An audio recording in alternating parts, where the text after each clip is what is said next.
This is the village of Brienz. From the outside, it looks like practically every other small alpine settlement in Switzerland: stone homes, green pastures, church steeples poking up through the morning mist. But directly above the rooftops of this village is a mountain that is actively falling apart. Right now, a crack 300 meters long has split the upper face of that mountain clean away from the rest of it, and somewhere behind it sits roughly 1 million tons of rock that has already begun to slide. Not will begin to slide, has already begun. And when it finally goes, the people living below will have exactly 11 minutes to get out alive. This is the story of Brienz. To understand how a village ends up in this situation, you have to understand a little bit about where Brienz actually sits and why people chose to build there in the first place. Brienz is located in the canton of Graubünden in eastern Switzerland, sitting at an elevation of about 1,150 meters above sea level. Like most alpine villages, it was established in a location that made practical sense at the time: a slope gentle enough to build on, close to fresh water, protected on multiple sides by the surrounding terrain. For generations, it was exactly what it looked like: a quiet, functional mountain community. What nobody fully appreciated for most of that history is that the ground Brienz sits on has never truly been still. The entire village is built on top of what geologists classify as an ancient landslide deposit, essentially a mass of material that came down the mountain at some point in the distant past and came to rest on the slope above the Albula River valley. That material never fully stopped moving. It just slowed down to the point where it was barely perceptible, a few centimeters per year, which in the context of mountain geology is essentially nothing. Residents noticed the effects occasionally: a door frame that needed to be straightened, a hairline crack in a stone wall that had appeared over the winter. Things that, in a mountain environment, are easy enough to chalk up to normal settling. For most of the 20th century, that explanation was good enough, and then, not very long ago, it stopped being good enough. The first signs that something was changing came gradually enough that it was easy to rationalize them. Rockfalls on the upper portions of the slope were becoming more frequent and more significant. Where shepherds had once occasionally heard the distant crack of a loose stone breaking free, now large boulders were tumbling as far down as the upper pastures. Fractures were appearing on the surface of the slope that hadn't been there before, and they weren't the thin lines you'd expect from ordinary settling. These were wide, visible cracks that widened further after every heavy rain and every significant spring snowmelt. The rate at which the ground was displacing had increased by something in the range of tenfold compared to what had been recorded in the previous century. That isn't a small statistical variation. That is the mountain telling you something fundamental has changed. And then there were the sounds. People who live in mountain villages develop a certain familiarity with the noises their environment makes: the groan of timber in cold weather, the distant rumble of water moving through rock, the occasional echo of a stone dislodging somewhere up above. The residents of Brienz began hearing something different. At night, when the road through the village was quiet and there was nothing to mask it, they could hear what could only be described as the mountain breaking from the inside. Deep, sharp reports, like the sound of heavy wood snapping under load, but coming from somewhere far below the surface of the slope. The beams in the basements of old buildings were physically splitting. The asphalt on the road into the village was tearing apart from the stress being transmitted through the soil beneath it. Building foundations were shifting relative to their walls by several centimeters within the span of a single month. this was no longer something that could be explained away by ordinary mountain behavior. Something was happening inside the rock, and it was accelerating. On the slope above the village, the landscape itself was visibly transforming. Meadows that had been green and stable for as long as anyone could remember were collapsing into fractured piles of rock and opening into sinkholes. The wells in the village were either drying up completely or filling with murky, contaminated water, which told geologists that the underground channels carrying groundwater through the mountain were being destroyed by the movement above them. Authorities began installing acoustic monitoring equipment on the outskirts of the settlement, microphones sensitive enough to pick up the subsurface sounds the residents had been hearing, and what those instruments recorded confirmed what the visible evidence already suggested. The internal structure of the mountain was in continuous, ongoing collapse. Every sound the sensors captured represented another section of rock losing its structural support. Then came the ledge. Several hundred meters above the village, a jutting mass of rock and rubble had formed on the face of the slope, a shelf of material hanging over the valley at a steep angle, held in place by little more than friction between the stones beneath it. And not long after that, during an aerial inspection of the upper mountain, the crack was found. 300 meters long, running across the upper face of the slope and cutting dozens of meters deep into the rock. This single feature told geologists everything they needed to know about the timeline they were working with. That fracture had physically separated the upper portion of the mountain from the mass behind it. What was sitting on the downhill side of that crack was no longer truly attached to the mountain. It was a block, a very large, very heavy block, and it was moving. The question of how much time was left became the most urgent priority, and answering it required turning the unstable slope itself into a measurement platform. Laser monitoring instruments were deployed across the danger zone, capable of detecting displacement as small as a single millimeter. Sensors were anchored deep within the mountain to capture the faintest internal tremors. Data was being transmitted to a monitoring headquarters every few minutes, and teams of specialists were reviewing it around the clock. In the early stages of this monitoring effort, the rate of movement seemed manageable, almost reassuring in its smallness. And then the numbers began to change.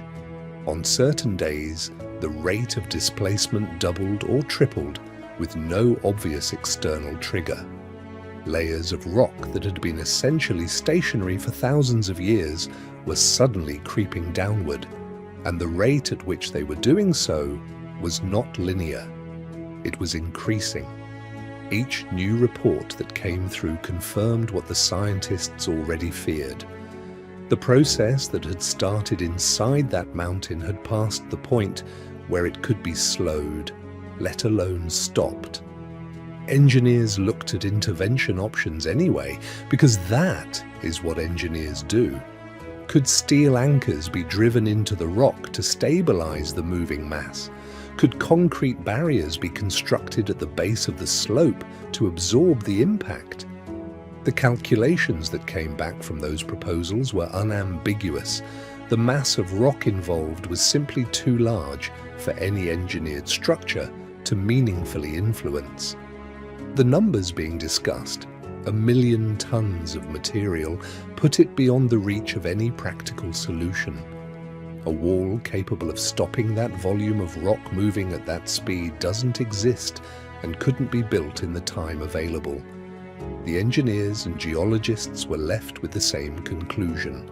The mountain was going to come down. The only real question was when, and the only real job left was to make sure people were out of the way when it did. To understand why this is happening now and why it's happening at the pace it is, you have to go back to the underlying geology and the specific combination of factors that have brought Brienz to this point. The mountains in this part of Switzerland have a structure that geologists describe as layered, alternating bands of hard, resistant rock and softer material. Under normal conditions, those layers reinforce each other. The hard rock provides structural integrity, and the soft layers compact under pressure and remain stable. But that stability is conditional. It depends on those soft layers remaining at a particular density, a particular cohesion. And the factor most responsible for maintaining that cohesion in an alpine environment is temperature. Permafrost is the frozen layer found within and beneath mountain rock at altitude, and for centuries it has functioned as a kind of natural cement in ranges like the Alps. It holds material together that would otherwise be loose. It fills gaps between rock layers and prevents water from infiltrating deep into the mountain. As long as it stays frozen, the mountains that depend on it stay intact. But the Alps have been warming, and the permafrost has been thawing. As it does, the cement holding the rock together disappears. Water from rainfall and snowmelt that would previously have been blocked by frozen ground now penetrates deep into the mountain mass. And water is the enemy of slope stability. It lubricates the contact surfaces between rock layers, reduces friction, adds weight, and migrates into cracks, expanding them further with each freeze-thaw cycle. The mountain above Brienz is riddled with exactly this kind of infiltration, and the layer of soft shale deep within the slope has been absorbing that moisture for years. By the time anyone recognized the scale of the problem, that shale had essentially become a slippery base, a wet, low-friction surface on which the entire upper section of the mountain was resting. Once that layer lost enough density and cohesion, the 300-meter crack above was the result. It was, in a sense, inevitable. Geologists studying the situation drew comparisons to historical events in the region to give people a sense of what this kind of failure actually looks like in practice. The Goldau rock slide of 1806 is the reference point that keeps coming up. In that event, a large section of the Rossberg mountain collapsed and buried several villages in the canton of Schwyz within minutes, killing close to 500 people. The scale of the Brienz situation, based on current modelling, is potentially comparable to that event or larger. And critically, unlike the Goldau slide, which occurred with almost no warning, the situation in Brienz has been monitored in detail. Scientists know what the failure will look like before it happens. According to their modelling, when the friction between the rock layers finally drops to zero and the collapse begins, the leading edge of the debris will reach speeds exceeding 100 kilometers per hour within seconds. This isn't a slow-moving landslide where material creeps down a hillside over hours. What scientists are describing is a rock flow, a phenomenon in which the sheer volume and velocity of the collapsing material causes the individual blocks to behave almost like a fluid. Boulders the size of buildings will be reduced to a dense, fast-moving mixture of rock fragments and dust. The upper portion of the valley below will be inundated within moments, and the total volume of debris is large enough to fill the valley floor to a depth of several meters across a substantial area. That is where the 11 minutes come from. After sensors detect the onset of collapse, 11 minutes is the calculated maximum window within which a person on foot in the most at-risk areas of the village can reach safety. Not 11 minutes to pack belongings, not 11 minutes to make phone calls, 11 minutes to move. That number drives every decision that has been made about how the monitoring system is configured and how the emergency response is structured. The sensors on the slope are calibrated to the highest possible sensitivity. Any sudden spike in the rate of displacement triggers the alarm. The village public address system is connected directly to those sensors. The assumption built into the entire plan is that when the mountain moves, the people need to already know what to do.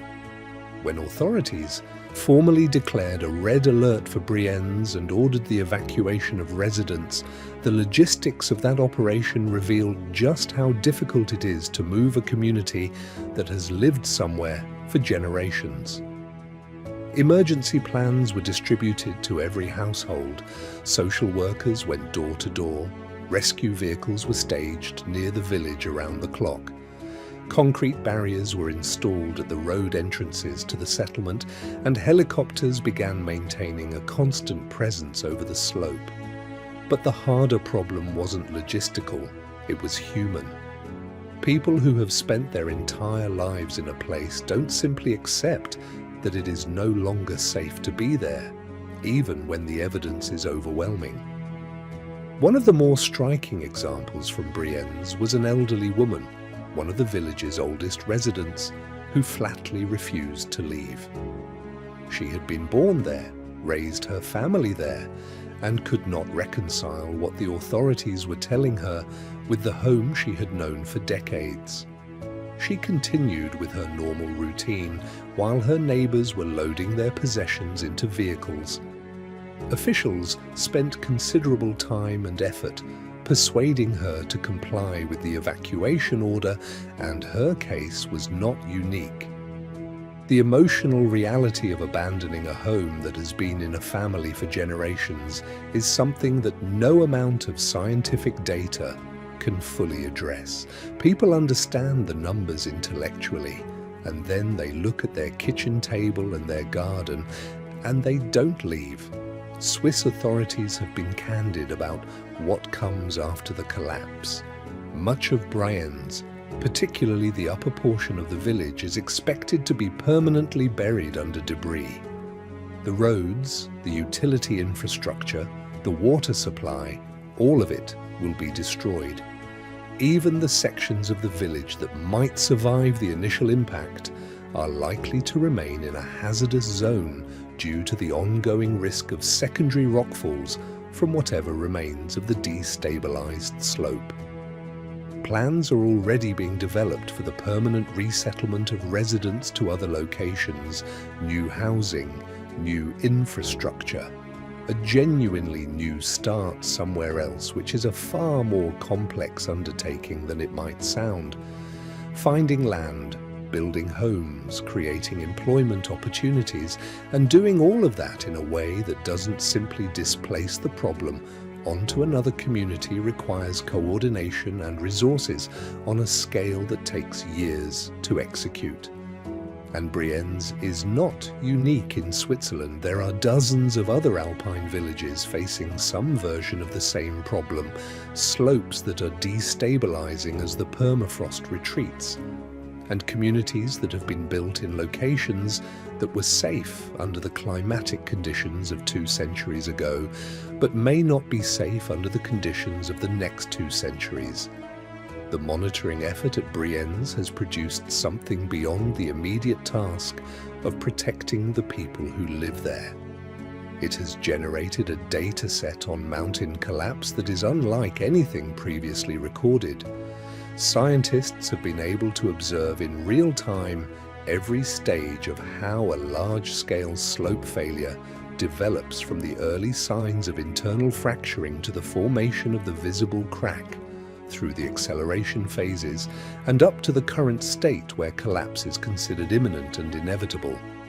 That information is already being used to revise the risk assessment frameworks that govern how authorities evaluate the safety of other alpine communities, and to update the standards by which monitoring systems in those communities are designed. The lesson from Brienz is that the old models for understanding mountain stability are insufficient, and that climate change is not a secondary variable in these calculations anymore. It is the central one.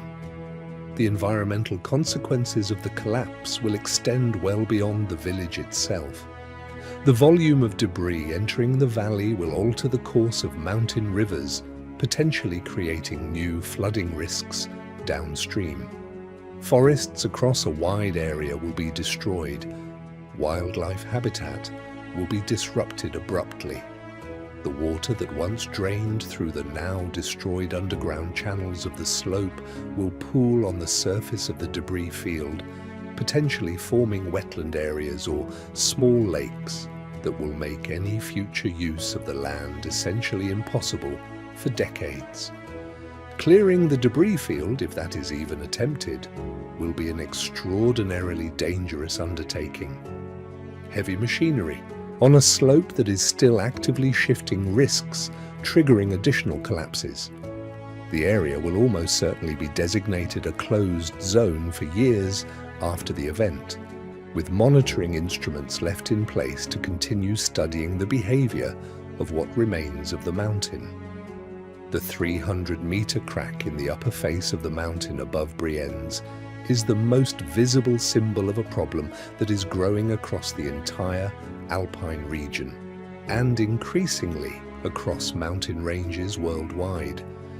It is the point where the slow, invisible processes of geological change and climate-driven warming converged into something impossible to ignore. The sensors on that slope are some of the most sophisticated ever deployed in a mountain environment, and their entire purpose is to count down to a moment that no amount of technology can prevent. What they can do, and what the scientists and authorities in Brienz are counting on them to do, is buy 11 minutes. 11 minutes for the last people in the valley to reach safety before the mountain comes down. In the context of everything that has led to this point, the decades of slow movement, the widening cracks, the thawing permafrost, the sleepless nights listening to the mountain break from the inside, 11 minutes is both an extraordinary technical achievement and a quietly devastating reminder of exactly how little control we have over the world we've built our lives on. Thank you so much for watching. If you liked this video, like and subscribe for more fascinating geology stories, and I will see you in the next one.